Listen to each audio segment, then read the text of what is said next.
before we dive into our conversation today, which I'm really, really excited about having with you, I wonder if you could just introduce yourself and the work that you do and give us a bit of context around, around yourself. Well, I'm a social psychologist, and I've been a social psychologist for the last sort of 2.5 decades. I work across the board with individuals, teams, and leaders at a variety of different size businesses around how they can actually lead change, how they can manage their own self, and look at how they improve the work that they're doing to deliver what matters for their particular businesses. So my experience ranges globally, and it is very much focused around the psychological impacts of situations such as what we've just experienced in the last year.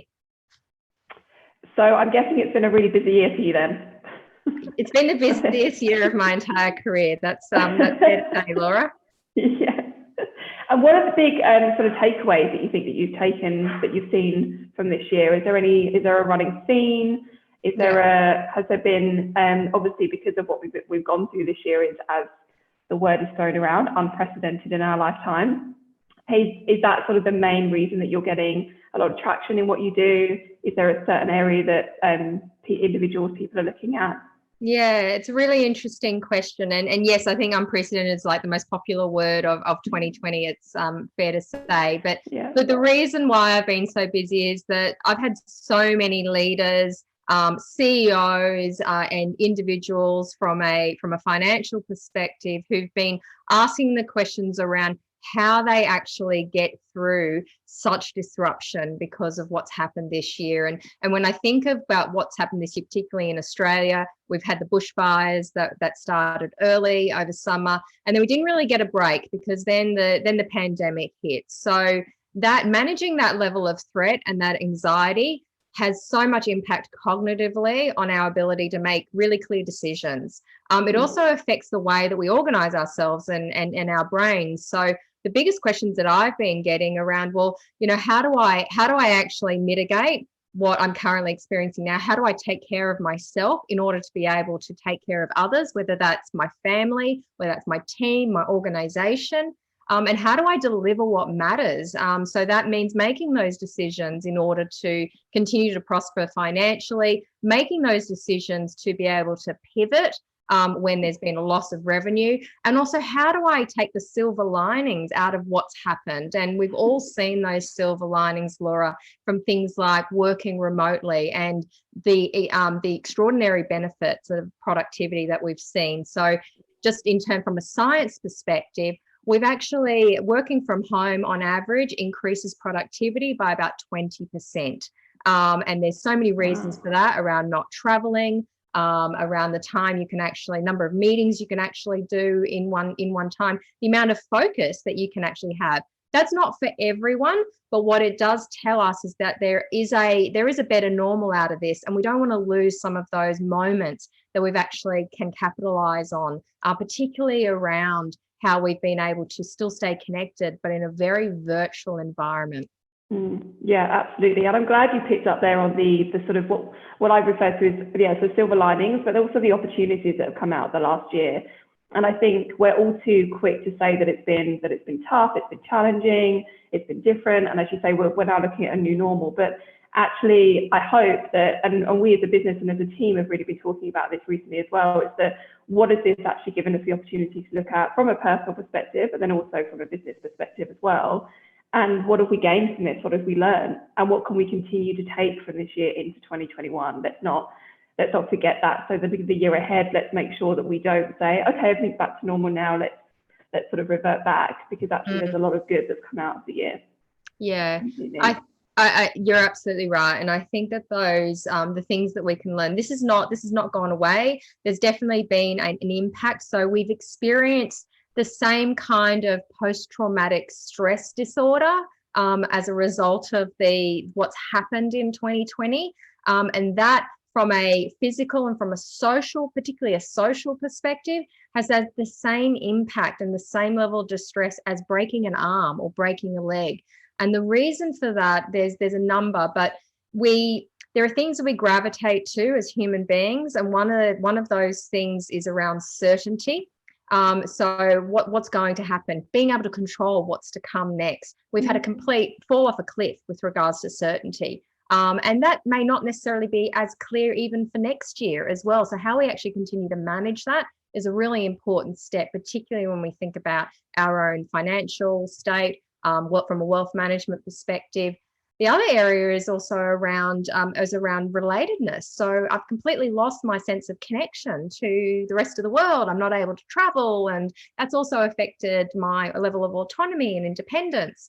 And we talk about freedom and independence as human rights rather than just as nice things to have. So psychologically, that's a huge threat to the brain, and we've experienced that's also been experienced like a physical pain as well. The final thing is around fairness, and we've seen that in terms of how the differing aspects of workers and how they've experienced either severe hardship or severe challenge. And I think about our healthcare, our frontline workers, what they've had to go through this year versus those who have prospered as a result. So there's an equity thing that really plays with our mind. We all are geared towards fairness, and that's also been seen as a social threat.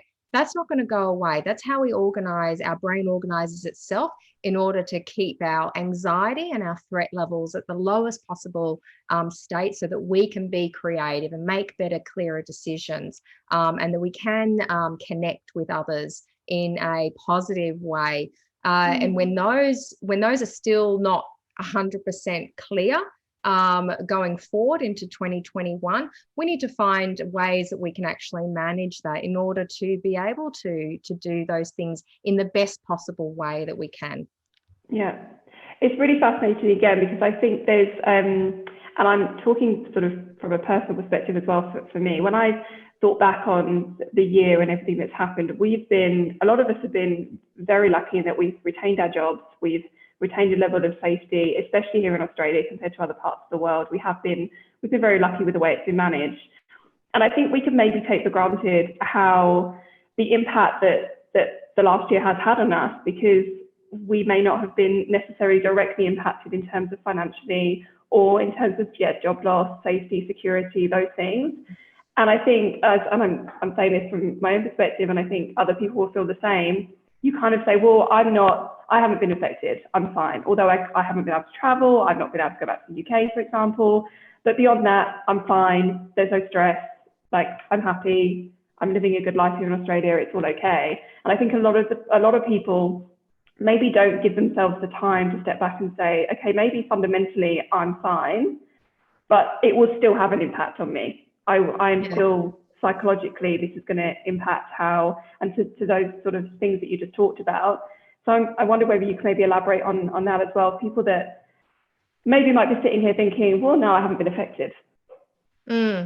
Well, in some ways, we've all been affected. So there's actually some research that just came out in the last week, in fact, around some of the top impacts that the pandemic's had and 2020's had on people. And the big headline stat for me that was so compelling was that 50% of all people who were actually interviewed reported increased anxiety levels from 1 week to the next, and that's in Australia. So there's some powerful impacts there, because although we may not have perceived to have experienced, we think we're fine, we think we're okay, where there's still things that have affected all of us that actually really tap into the way that our brain organizes itself and sees itself. So we talk about those things like not being able to predict what's to happen next year or what's to come next year is a massive threat for us. And that threat has a direct correlation to our levels of anxiety. So while we can't have certainty right now, we can have some clarity. That helps to mitigate that threat, but that doesn't make it go away. So I think we can all say that we don't really know. We're not able to control or predict what's to come with relation to the pandemic, or with relation to what's going to happen in the economy. And that in itself, regardless of your position, financially or otherwise, is a threat to us. And we experience that threat in exactly the same way from one person to the next. The difference is having those tools to be able to manage those threats. So it's one of the biggest challenges for this year has been the decreased ability for people to focus. So that real difficulty in focusing, and that's a huge psychological impact, particularly when you're trying to plan. And so anything that actually has impacted, whether it's perceived or not, as a result of 2020 really does have an impact on how well you're able to actually undertake complex tasks. So difficulty focusing is one of those. When we were where there's some work that was done by Dean Mobbs, a psychologist, a number of years ago around levels of threat. And he talks about it in terms of level 1 being, the bushfires in another state. So you're aware, but you're not alarmed. Level 2 being a level of threat where it's actually in the neighborhood next to you. So, you're getting prepared to fight, flight, or freeze. And then that level 3 is when it's on your doorstep. And so what he talks about is, we actually should be aiming to be in a level 0 or a level 1 state. Now, the research that I've been involved in this year has talked about, on average, employees and individuals are waking up somewhere in the high 1s to 2s, and that only degrades over the day. So that's regardless of your financial position. And when you're in that state, you cannot, when you're in a level 2 or 3, you can barely write an email, let alone create a plan or make decisions about your future. And so that really the work for 2021 is around what we can do as individuals, as leaders, as business owners, to be able to help put our minds in out of crisis mode and into a position where we can actually make some really sound decisions going forward. Yeah. And are there any sort of quick tips that you would give to people? Obviously, there's probably a wide variety of work that you could do with individuals, but say for me, this evening, go home, what would you say I should do? Well, the one thing there's a few things. The first thing I would do is think about what can you control? What can you control in your immediate domain? So what can you control like right now? And I talk about this in terms of while we can't have certainty around what's going to happen out externally, we can get some clarity around things that we can actually do to create order and routine. So what can you control in your immediate environment in terms of your personal spending habits, or in terms of just how you create your day? What are you going to do at the start and the end of the day? What are you going to make sure happens at the start, at the end? In terms of certainty, there's also things around how we be more transparent. And that's transparent in decision making. Also requesting from organizations to be transparent in how they've made decisions, because that's really important. Getting that clarity right now helps to mitigate any sort of anxiety that we have around not knowing what's going to come next. So things like encouraging each other. So providing peer support, whether it's with your family, friends, and also with your colleagues.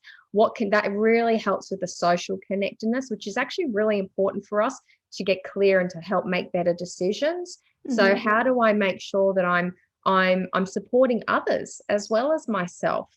And also how we actually be role models for in this time, particularly if you're a business owner or you're someone that is setting an agenda or in a direction financially for others. Then it's really important to be a role model in how you actually manage yourself and your own behavior, because people subconsciously will actually take on your anxiety and your threat and your level of uncertainty. So it's really, talk about it as taking care of yourself, looking after others, and delivering what matters. Because if you can't do the first two, it's really difficult to make good decisions and to actually deliver what matters as a result, as a byproduct. And what happens is we don't make the best possible decisions because we're not in the optimal mindset.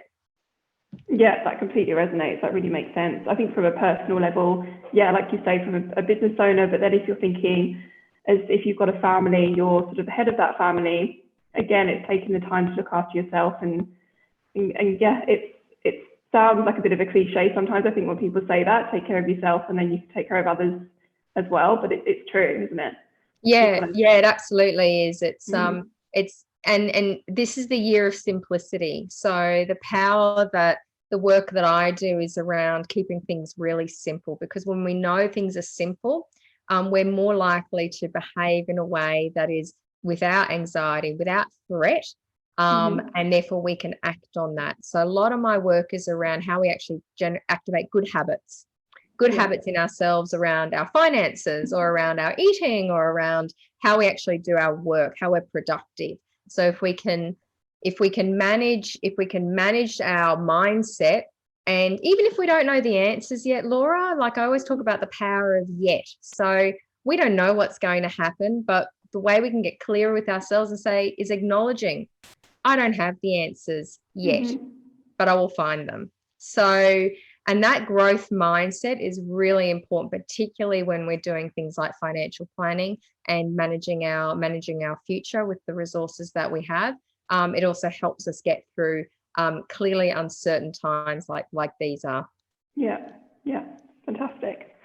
And like you said, going forward for the next year, 2 years, we don't know what's going to happen. We don't know what's coming out. The uncertainty is there.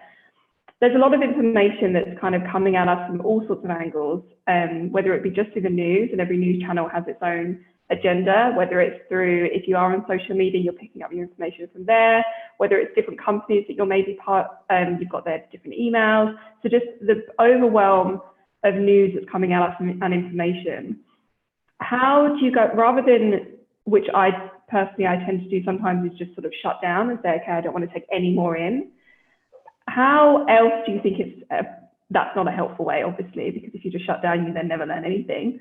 So are there any tips or tricks that you can speak to help when there is that sort of overwhelm of news and information coming at you?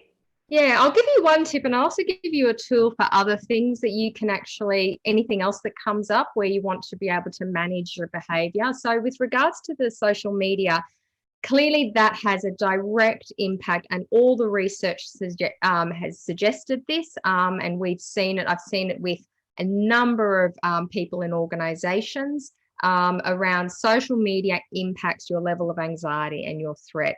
And that's one of the things that we can actually control. So whilst you may not want to eliminate social media and news completely, what you can do is control how much you spend looking at it and when you do it. So, for example, it's not advisable psychologically to look at social media first thing in the morning, because if you're already waking up, remember that level between high 1 to 2 states, so you're already experiencing threat, even your gut mobility's impacted. So you're already a bit fuzzy minded in terms of making good decisions. You read the social media, you can go straight up to a 3 very, very quickly.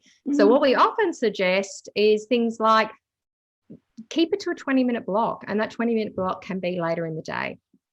So that's and because your mornings are actually your most creative and your thinking time. So that's the time when you can actually block out to focus on what it is that you need to. You also always, regardless of COVID or regardless of a external environment situation, you're always in a more optimal mindset after waking up than you are in the afternoon. So do all your strategic thinking and your planning in the morning.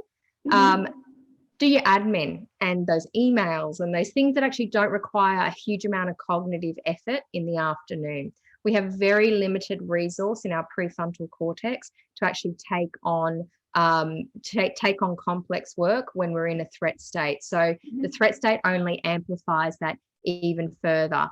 So it's really important for us to make sure that we're managing our day accordingly. So that's a way we can control our day. The other tool I wanted to mention to you is around how we create good intentions. The New Year's resolution, for example, generally fails because we don't put in the situation that helps us to trigger in our brain when we see that situation, then we're going to act in a certain way. So the classic one that I'm going to lose 5 kilos, or I'm going to save $100 every single week. Unless we've actually got a situation tied to it, then we won't actually achieve it. And that comes from the research based out of New York, a psychologist called Gulwitzer, who looked at this, and he actually said that he called it implementation intention. So when we don't have a situation, and yet we want to achieve a certain behavior, we kind of, about 39% of the time, we might do it. We might actually behave in the way that we've suggested, we desire. But when we actually create a context around it, so for example, if I'm in a meeting, if I've received an email and it's put me into an anxious state, or I'm feeling quite stressed about what I need to deliver, I will wait an hour before I respond. So when you create situation and then the context and then what you're going to do, 91% of the time, you're more likely to behave in that way. So you can apply implementation intentions to any aspect of your life, particularly around how you manage and plan for your financial future. So that's one that I'm happy to share more about as part of if anyone's interested in a one-on-one or in a team session, because it's very powerful habit activation. Yeah, that's not something I've heard about specifically, but it really rings true and resonates, especially with some of the work that we do with clients. It is that, yes, but what are you saving for? What are your plans? What is it? So yeah, what are your intentions for the future? Because then it's that accountability to it as well, isn't it? That gives you something more concrete to go with. Yeah, if it's specific, that has a situation that's not too long, you are 91% of the time you will act on that and create. Once you do it repeatedly over a week, you are more likely, it becomes a habit, which means it's not using any cognitive resources or effort in your brain to actually think about and do it. You just do it. Yeah.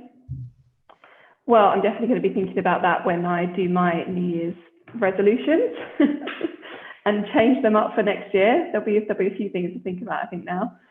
And one of the areas that I wanted to talk that kind of touches on that as well, sort of intentions, but goal setting. That is something that we, obviously as a business, we do a lot with our clients is think about setting goals. As a business, you do it. Personally, we sort of do it on an individual level as well. And it's something that is talked about a lot, especially at the moment. I find that it is a spoken about topic, sort of thinking, have a goal set in mind, because then you're going to work towards it and then you achieve it. And that's kind of driven. But I think, how can we rethink that? Because again, if we don't know what the year's going to look like, if we don't know what the next 2 years are going to look like, is there a different way that we can be thinking about goal setting because of the lack of control that we've got? We definitely can. So there's a few things that we can do. The first thing that I would say, in an uncertain time, there is no point in goal setting for a long term. So in a workplace, you actually might want to have weekly or monthly goals instead of quarterly or yearly goals. And it's the same when we're planning our from a financial perspective. It's nice to have an intention out there for a 12-month goal, but it actually creates more anxiety given that the amount of uncertainty around what's going to happen as well next year. So reduce your time span for your goals in terms of goal setting, keeping them realistic but with a bit of stretch. Also, that's something that can help you in terms of certainty and help to mitigate any anxiety, because once we've got a goal out there, we want to achieve it. And it also goes back to what I said. Goals are not don't have the value unless you can actually think about, once you've set a goal, what behavior or habits do I need to display in myself, or what am I asking others to display or as well in order to be able to achieve those goals.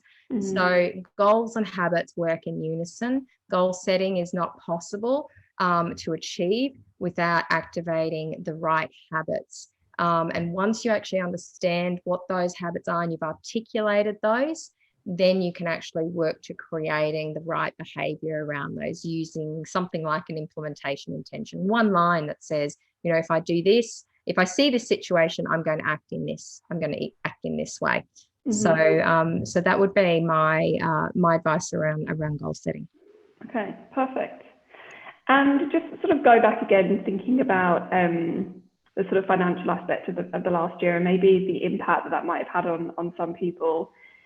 How much of an impact does that have on our sort of our mental state, I suppose, on ourselves, if we are financially feeling a little bit stressed around our finances, a little bit worried, or if things have shifted, what impact does that have on us? Yeah, well, it's a social threat. It's things, financial stability impacts, how we see ourselves, how we see ourselves in our position in society. It impacts things like I've mentioned before around certainty. Like, I don't know, when am I going to retire?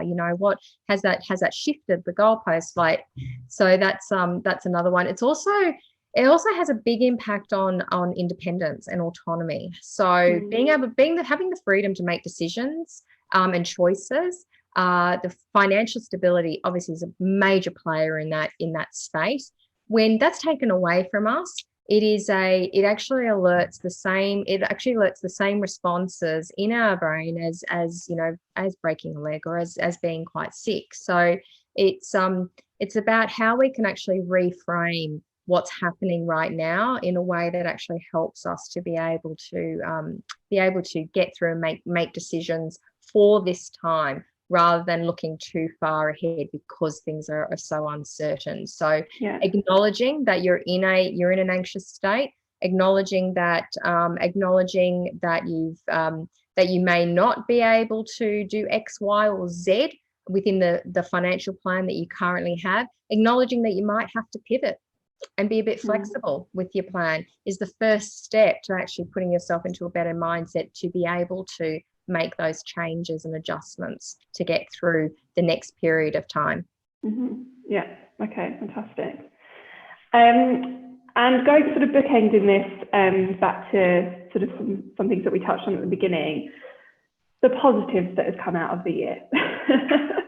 So have you seen sort of a pattern? What are for you some of the big takeaways for you from a personal perspective? I'm sure we'd all love to hear that as well. And then with the work that you've been doing, you mentioned the working from home, and I think a few of us have been really benefiting from that. I know as a team that I don't think we'll go back to the way that we were before. I think now we've seen that as a business we work really well, not being in the office together all the time. We don't. From a client perspective, we're seeing the advisors speak with clients more frequently now because of the uptake in technology, basically, as well across the board. So it means that we're all connected actually a little bit better. Is there anything else that you've seen? Yeah, look, I think I have seen there's been a number of great things. For me, one of the biggest areas, silver linings, and areas that we absolutely want to bottle is that when we're all focused on the same goal, how quickly we can actually achieve things. So, for example, the research that I've been involved in has interviewed thousands of workers and individuals around how quickly that organizations got the whole organization focused around remote work and got that happening. So prior to COVID, it was about 456 days. During COVID, 10 days. Wow.